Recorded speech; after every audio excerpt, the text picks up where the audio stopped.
This is the West Michigan Sports Show, presented by Dasos Digital. Now, here's your host, Brandon Wirth.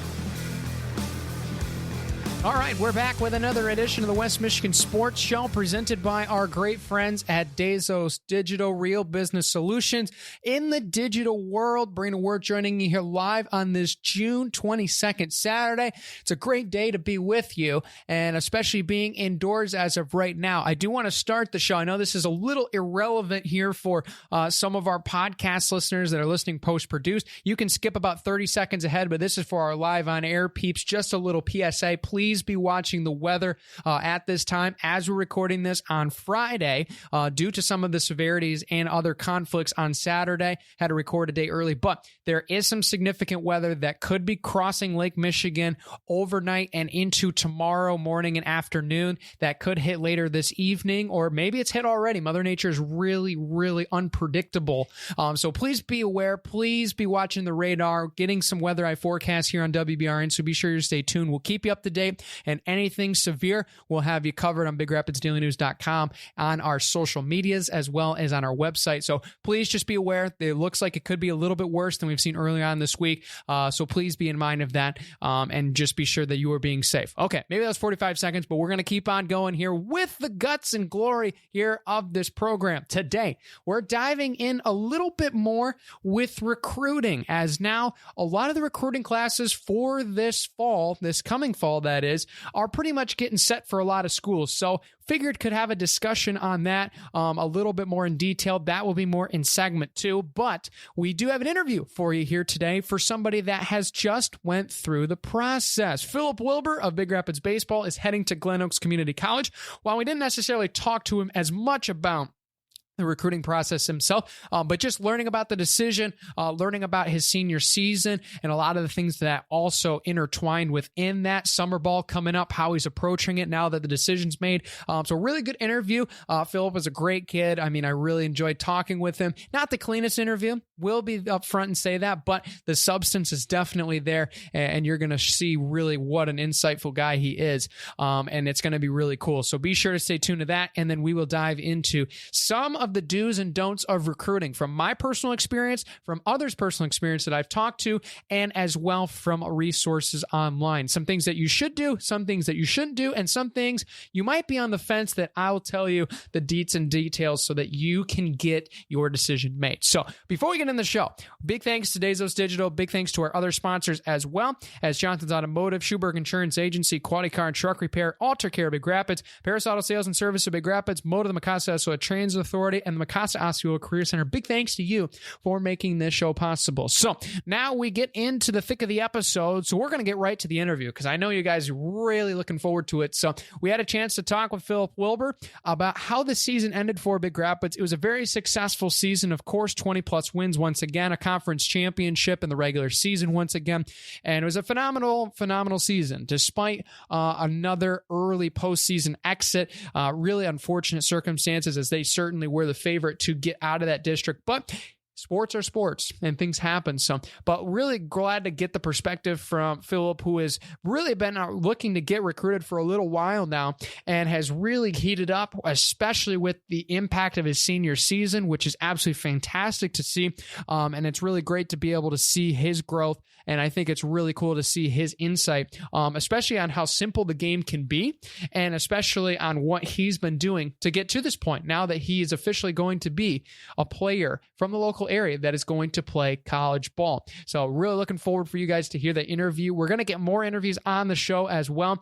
So be sure that you subscribe and follow, whether you're on WBRN.com or as well as if you are with us on a podcasting platform of your choice, whether that is WBRN.com, Spotify, Apple Podcasts, or anything else you find this show with. There's a lot of them out there, so we might be on some more platforms that I don't even know about. So be sure to subscribe. Don't miss out on any episodes coming up. And without further ado, we send you to the interview room with Big Rapids Baseball's, now Glen Oaks Community College Baseball's, Philip Wilber.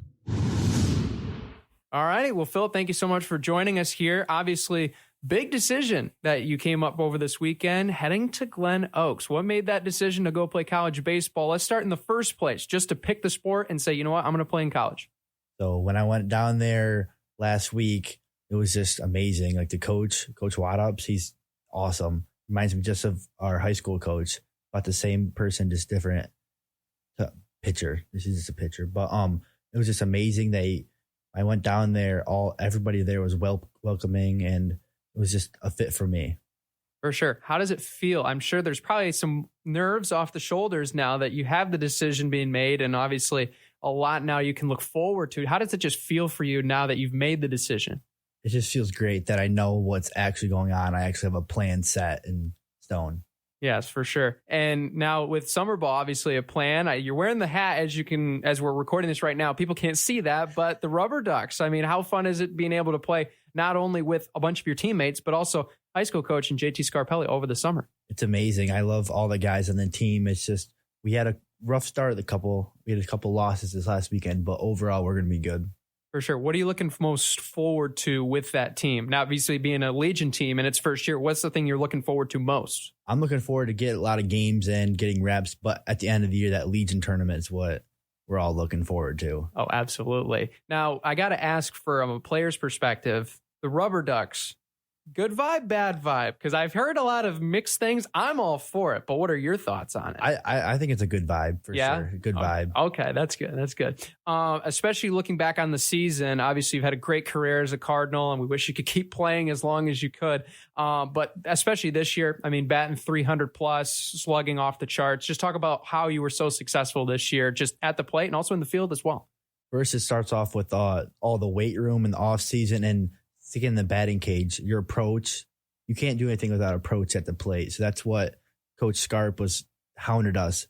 Take your approach all season. And that's what I did. That's what made me successful. For sure. At the plate, obviously a lot. And then successfully catching as well. I mean, you had a lot of great arms on the mound. Cole Heist, Ty Gilschek, just to name a few. Noah Sweppenheiser. Just talk about the relationship you built with those guys. And especially, you being the catcher. I mean, you're the shot caller. You're the quarterback of the defense. So just talk about that mindset. And especially for you, not many errors. That's a hard thing to do as a catcher. Just how do you do that where you competitively compete and be successful and not commit errors as a catcher?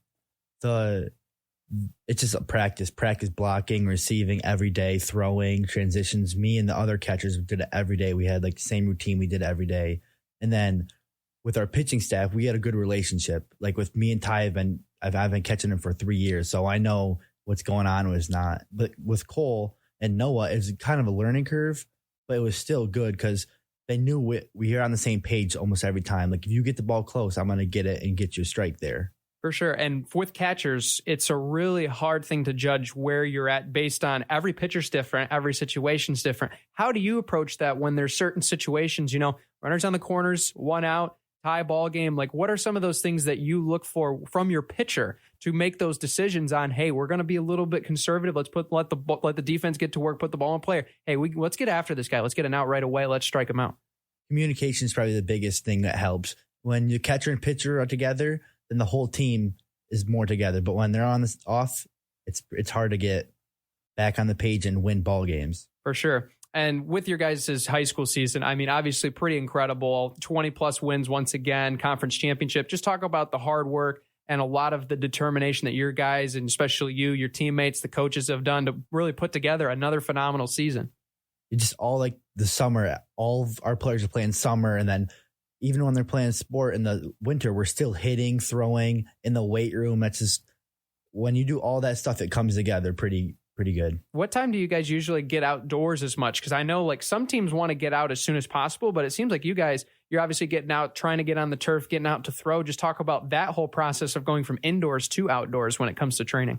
Yeah, we would like to get on the field as fast as possible, but we get good work inside with live at bats, throwing, just to make simple mechanics and all of our drills that we can mostly do inside and outside. And then on the turf is good to stretch the arm out and stuff like that. Absolutely. And when it comes to you personally, obviously your growth as a baseball player has been very apparent from freshman year Wilber to senior year Wilber. What have been those things you've been working on, and especially some of those things that you've done in order to improve a lot of your game from year 1 to year 4?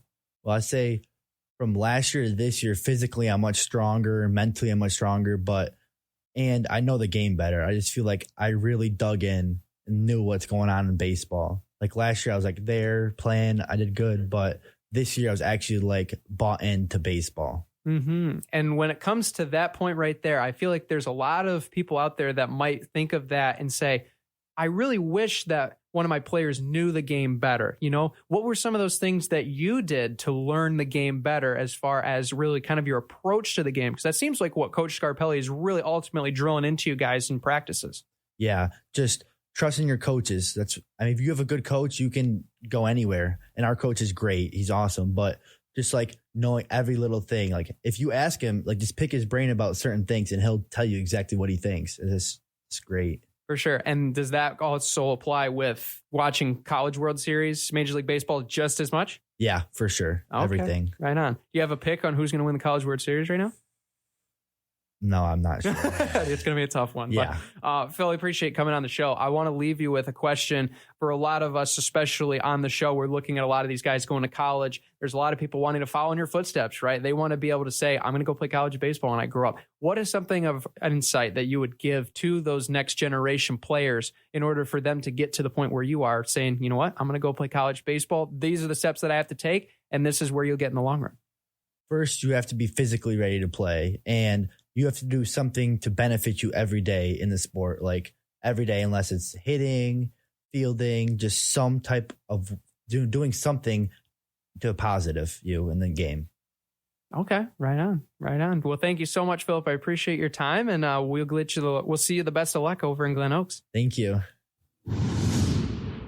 Big thanks to Philip for joining us on the show. We'll take a quick break. When we come back, we'll break down some of the nitty-gritty of recruiting. Some things you should do, some things you might not should do. Let's talk about it more after this break here on WBRN. We're back here on the West Michigan Sports Show presented by Bezos Digital. The world of recruiting. Let's get into it, shall we? First and foremost, disclaimer, this segment is not going to be a timeshare presentation-esque type of show segment where I'm going to tell you move by move how you should recruit and that it's the only way to do the process and that is the only one that works. I will never do that. I have experienced it myself. I have experienced it through my teammates. I've experienced it through some of my other family members that there are different ways to get recruited, and a lot of the times they all work very well. Don't shoehorn a square peg into a round hole, right? It never should happen. You should never be focused solely on one way to do it. Now, there might be one way that you think will work and you're going to go with it. Then sometimes you might have to change it. Sometimes you might have to tweak it, not necessarily jump ship, but you might have to do a little bit of a different type of approach.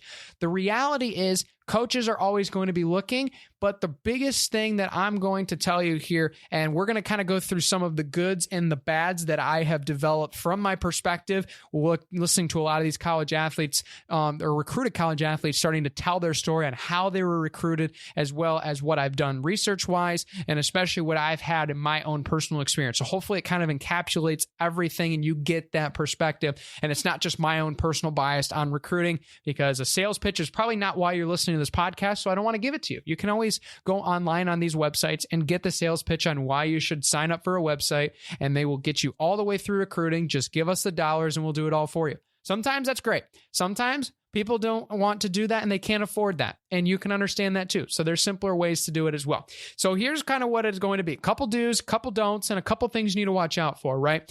One thing that you definitely everybody should do if you want to be recruited is create a list of the things that matter most. This means make a hierarchy of a list. What trumps what when it comes to your decision on what school you want to attend to.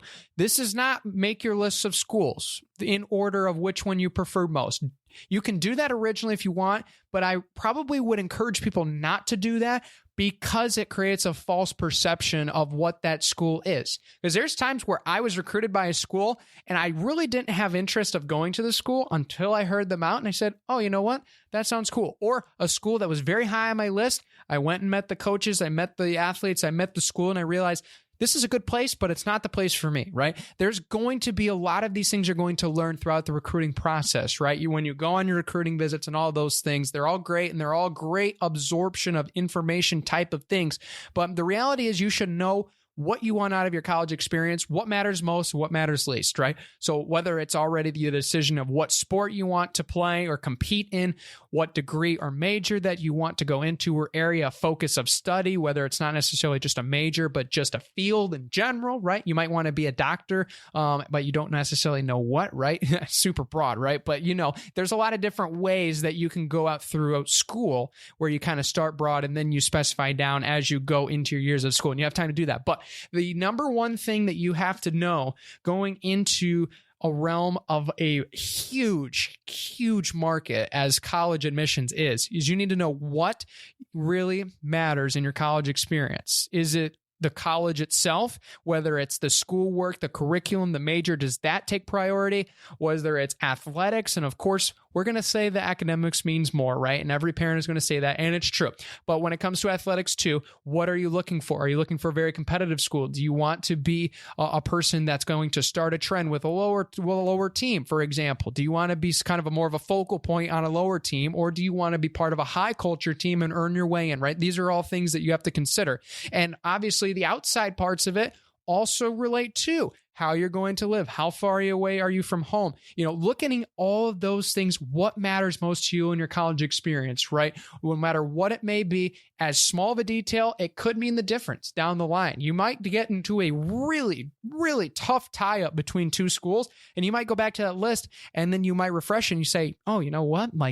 This school actually probably seems more appealing looking at these things that I care most about than the other school. And that's how you can make a decision at the end of the day, right? So make sure that you make a list. Make sure that you know what those schools are and what you're looking for within each schools, right? So it doesn't necessarily, the school list has to be in a hierarchical order, because I would think you would rather want to go in with a broad scope and a clear perspective, a clear canvas. You don't want to create false perceptions based on what you've heard. Obviously, you're going to take those things into account, but don't make that persuade you to say, I don't think so, because it might be a school you want to go at the end of the day, and you might have just heard false things. But be sure that you are looking at the things within the school and not just trying to get to that school, right? Be sure that you understand exactly where you're going and what you want out of your experience. So that is a big do.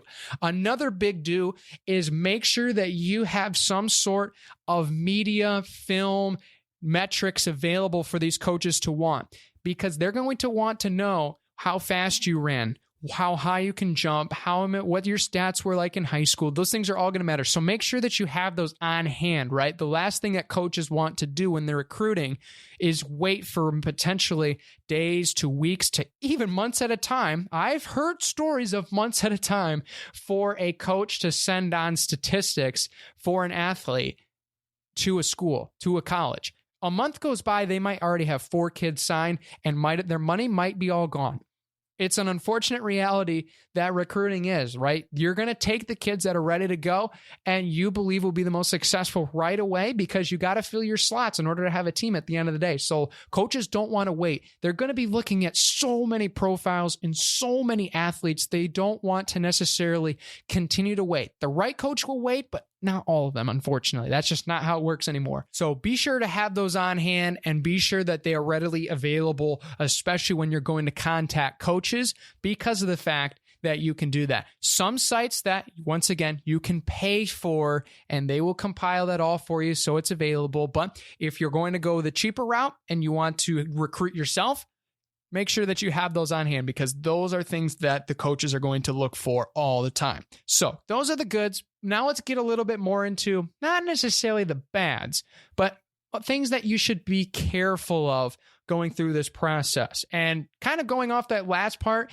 and this is not necessarily, I'm totally against some of these platforms, but don't jump into a full recruiting site right away, first ditch effort. Don't do it. The reason I say that is there are so many resources available that you can get recruited that doesn't involve you spending tens, hundreds, and even potentially, yes, this is true, $1,000+ in recruiting tools to make sure that your athlete gets to the next level. I know that it can be tempting to have it do it all yourself, and you certainly can do that, but don't jump in there right away and think that's the only way. There are plenty of coaches out there that are still sending letters. Yes, they're few and far between, but they still do it. And there are coaches around that will hear you out. And that kind of leads into my counterpoint reach out to the schools that you have interest in and want to go to. A lot of the times, coaches nowadays, with the digital media world that we live in now, almost don't have to do as much work. They just need to see. They need to watch. So if you get on their radar by reaching out to them, then they might be interested because they can say, oh, hey, this kid is interested in the school because, one, you've already shown that you are willing to go to that university and you like that university. That's something that coaches want immediately from their athletes that are on prospective visits, is if they like the school already, big check mark at the top of the list. Because if you don't like the school, you're not going to like the programs. You're going to have this really kind of meh feeling and going in, and then it's just going to be every negative is going to pile into a snowball until eventually you just lose the love. You drop out, you quit. It can be a lot of different things that are unfortunate circumstances and outcomes. But you have to be sure that you are the one that's reaching out as well, especially because of this. A lot of coaches are almost expecting that. I know it doesn't seem necessarily fair at times. There are still that still do it the other way, but sometimes, especially, you can go out to a school, you can request a recruitment questionnaire, you can submit it. The coach can review a lot of your stuff and say, oh yeah, this is somebody I would definitely have interest joining our program, and we definitely consider giving them a scholarship. Sometimes that's all it takes. It's just the substitute of a handshake. I know it's a little bit different than what it was 20 years ago, and it definitely seems a little bit more backwards, but that's the way it is now. It really is. Recruitment questionnaires you can find on almost every single significant D1, D2, and D3 athletic school's website. They're always going to be there because they want to know who's really interested in their school, and they can go from there rather than potentially waste their time trying to pull in some other athlete that might not be interested. So that's kind of the counterpoint. Don't necessarily go right to some of these big recruiting websites. That's not a good idea. The second and last thing here that you should always be cognizant of when you're going through this recruiting process is be sure that you start it ahead of time. We cannot stress this enough. I know it's probably a broken record by this point, but here is exactly why you need to start early. The fact of the matter is, as I mentioned earlier, coaches only have certain dollars of budget that they can spend each year on their recruiting class. It's just the reality. There's only so much they can give out, and there's only so many individuals they can bring on the team and support financially, and even with roster size, bring on it all. So be sure that you start ahead of time. And the biggest thing is, I see a lot of times, this is kind of the negative that I've heard a lot of the times, is when they start later. And this originally, if you're really looking at college, starting around junior year to compile a lot of those things and start to put yourself out there. So that way coaches can have a year to see what you can do, right? They want to see your senior season. They want to see you compete. And if you are starting to do this later after your senior season, it's not going to work. It's really going to be hard for coaches to say, I'm going to take a shot in the dark for somebody that I've never seen, and especially give them scholarship money, right? Start early. A lot of folks really think that they only need to do it when they start getting interest from a school. It might take a long time, so you have to be aware and do it ahead of time. If you're even thinking about it, start thinking about it seriously before it's too late. Because if the dream school is out there that you want to go to and you sign up late, sorry, you're out of luck. That's the unfortunate reality. So be sure to start ahead of time. The minute you start thinking about it and you decide, yes, this is something I want to do, then you get to work, and then you can do everything that you can to be a scholarship athlete and sign for the school of your dreams and compete and have some of the best 4 years of your life. Hope you guys enjoyed that. I got to get out of here. This has been the West Michigan Sports Show here on WBRN.